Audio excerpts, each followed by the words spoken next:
에드워드 툴레인의 신기한 여행. 내게 토끼를 주고 그 이름을 알려준 제인 레시 토마스에게. 마음이 부서지고 또 부서진다. 부서지면서 살아간다. 점점 더 깊은 어둠 속으로 돌아설 수 없는 길을 갈 때 마음은 부서져야 한다. 스탠리 쿠니치의 실험나무 중에서.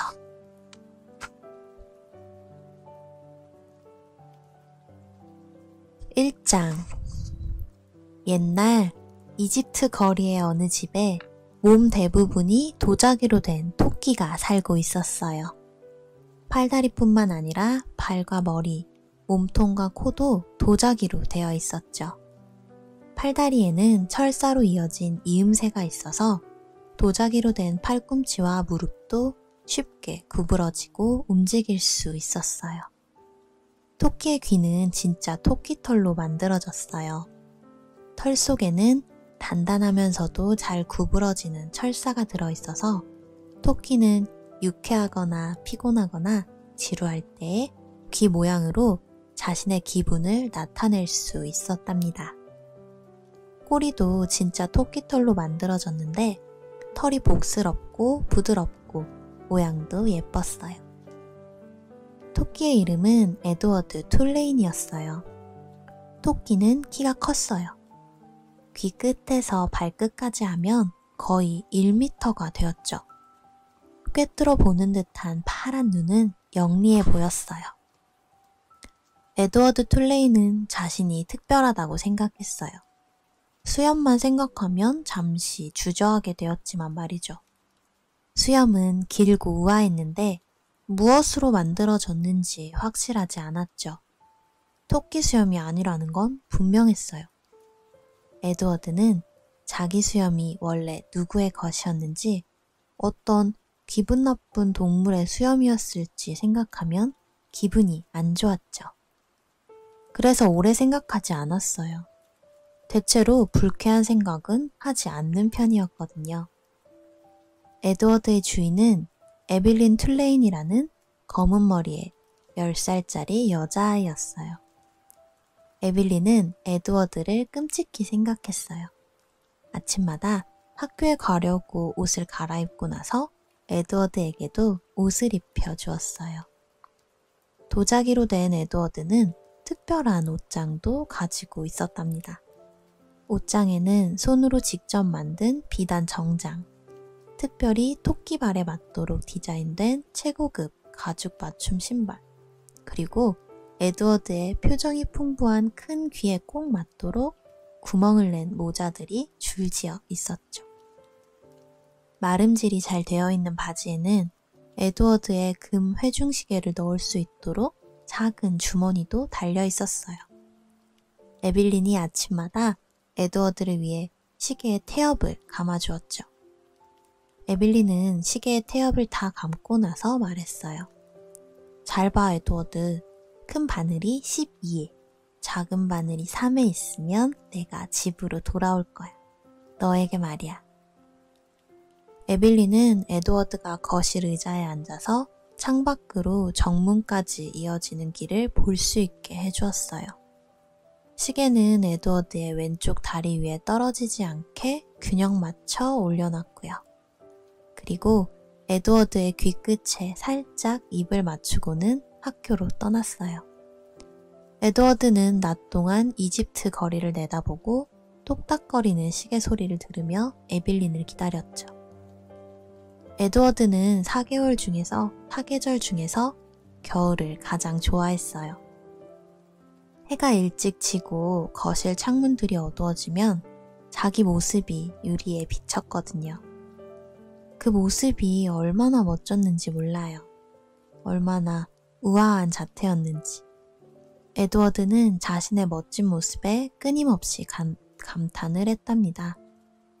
저녁이 되면 에드워드는 툴레인 집안의 식구들과 함께 거실 식탁에 앉았어요.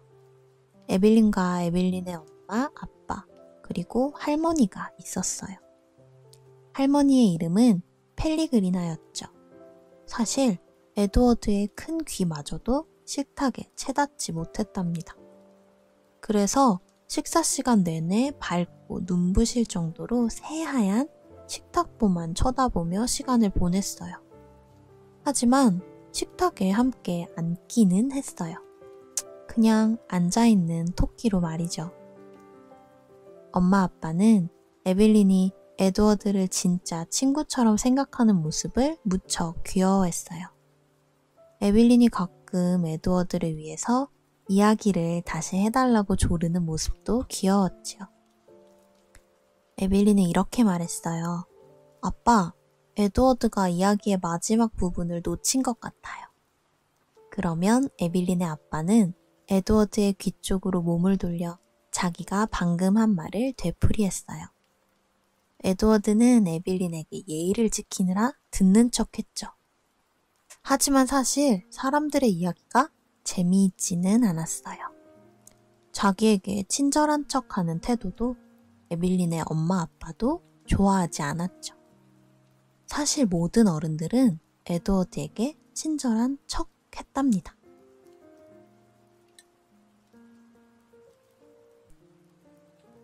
에빌린의 할머니만 에빌린처럼 에드워드에게 말을 했어요.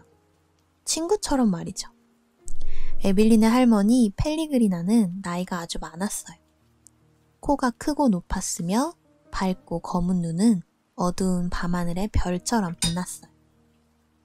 에드워드가 태어난 것도 다 할머니 덕분이었답니다. 할머니가 에드워드를 만들도록 했거든요.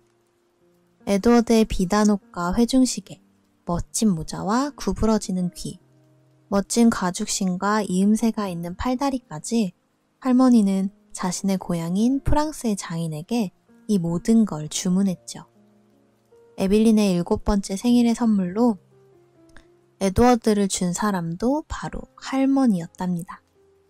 그리고 밤마다 에빌린의 잠자리를 봐주고 에드워드를 잠자리에 넣어주는 사람도 바로 할머니였어요. 에빌린은 밤마다 할머니를 졸랐어요. 할머니 이야기 하나 해주세요. 오늘 밤은 안 돼요, 아가씨. 그럼 언제요? 어느 날에요? 곧 이야기를 들려줄게. 할머니가 불을 끄고 나가면 에드워드와 에빌린은 침실의 어둠 속에 함께 누워 있었죠. 밤마다 에빌린이 말했어요. 사랑해, 에드워드. 에빌린은 그 말을 하고 나서 조금 기다렸어요. 마치 에드워드의 대답을 기다리는 것처럼 말이에요. 그러나 에드워드는 아무 말도 하지 않았어요. 물론 말을 할 수 없어서 아무 말도 안 한 거예요. 에드워드는 에빌린의 커다란 침대 옆에 있는 작은 자기 침대에 누웠어요.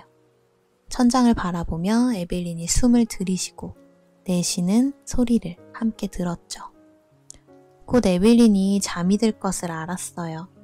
에드워드는 눈을 감을 수가 없었기 때문에 항상 깨어 있었어요. 가끔 에빌린이 에드워드를 똑바로 눕히지 않고 옆으로 눕히면 에드워드는 커튼 사이로 어두운 밤하늘을 내다볼 수 있었어요. 구름 없는 맑은 밤에는 별이 빛났는데 눈을 콕콕 찌르는 별빛이 왠지 모르게 에드워드를 안심시켜 주었어요. 그래서 에드워드는 종종 새벽이 올 때까지 밤새도록 별들을 바라보았답니다. 2장. 그렇게 에드워드는 하루하루를 보냈어요. 특별한 일은 없었죠. 작은 일들은 있었어요. 언젠가 에빌린이 학교에 가고 없을 때 이름이 로지인지 뭔지 알 수 없는 얼룩배기 복서, 수컷 한 마리가 집 안으로 들어왔어요. 초대하지 않았는데도 말이에요. 그러고는 식탁 위에 다리를 올려놓고 하얀 식탁보에 오줌을 내갈기지 뭐예요. 그런 다음에 펄쩍 뛰어 에드워드에게 코를 박고 킁킁 냄새를 맡았어요. 에드워드는 미처 저항할 겨를도 없이 벌써 로지의 입속에 들어가 있었고 로지는 에드워드를 이리저리 거칠게 흔들어대면서 으르렁거리고 침을 질질 흘렸어요. 다행히 에빌린의 엄마가 식당을 지나가다가 에드워드가 당하는 모습을 직접 보게 되었어요. 에빌린의 엄마가 로지에게 소리쳤죠. 그거 내려놓지 못해? 깜짝 놀란 로지는 순순히 하라는 대로 했어요. 에드워드의 비단 정장은 로지의 침으로 범벅이 되었고 에드워드는 그 며칠 동안 머리가 지끈거렸어요. 하지만 가장 많이 상처를 입은 건 바로 자존심이었답니다. 에빌린의 엄마가 자기더러 그거라고 했거든요. 에빌린의 엄마는 로지가 에드워드를 입에 넣어서라기보다는 걔가 식탁에 오줌을 넣은 것에 더 화가 나 있었어요. 또 에빌린의 집에 가정부가 새로 왔을 때였어요.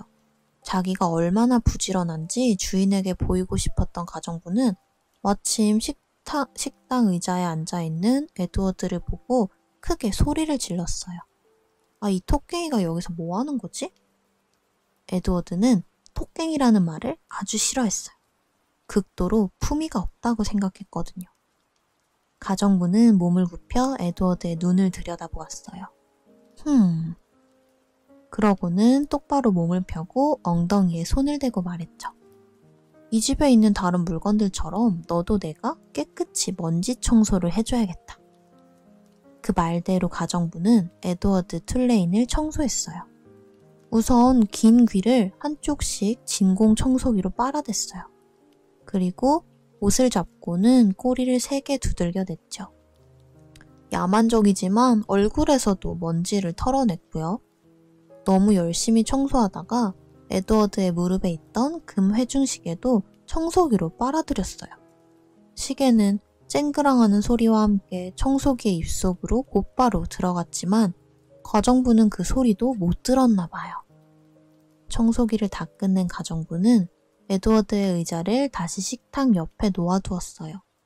하지만 에드워드가 원래 어디에 있었는지는 잘 몰라서 에빌린의 침실에 있는 선반의 다른 인형들 틈에 에드워드를 쑤셔 넣기로 했죠.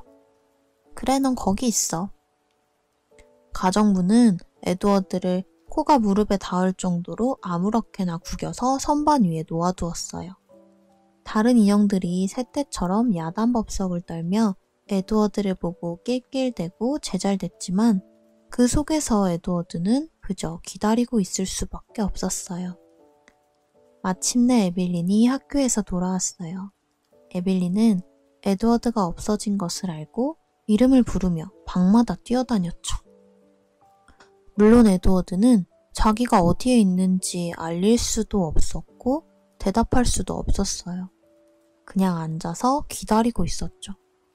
마침내 에드워드를 찾아낸 에빌린은 에드워드를 꼭 껴안았어요. 너무 꼭 껴안아서 에드워드는 에빌린의 심장 뛰는 소리도 들을 수 있었어요. 마치 심장이 튀어나올 것 같았죠. 에드워드, 에드워드, 사랑해.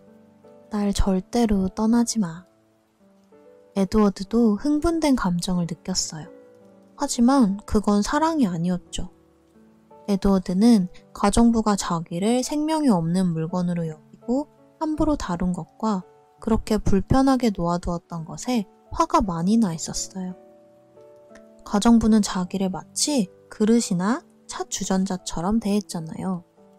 그나마 위로가 되었던 건 가정부가 당장 해고된 것이었죠. 나중에 청소기 속에서 발견된 우묵페인 에드워드의 회중시계는 여전히 돌아가고 있었어요. 에빌린의 아빠는 에드워드에게 정중히 절하는 척하면서 회중시계를 돌려주었답니다. 에드워드 경, 이 시계가 당신의 시계가 맞지요? 라고 물으면서요. 로지 일과 청소기 사건이 그때까지의 에드워드의 일생에서 가장 큰 일이었어요. 바로 에빌린의 11번째 생일이었던 그날 저녁 때까지 말이에요. 그날 저녁 식사 시간에 케이크를 먹고 있을 때 처음으로 그 배에 대한 이야기가 나왔답니다.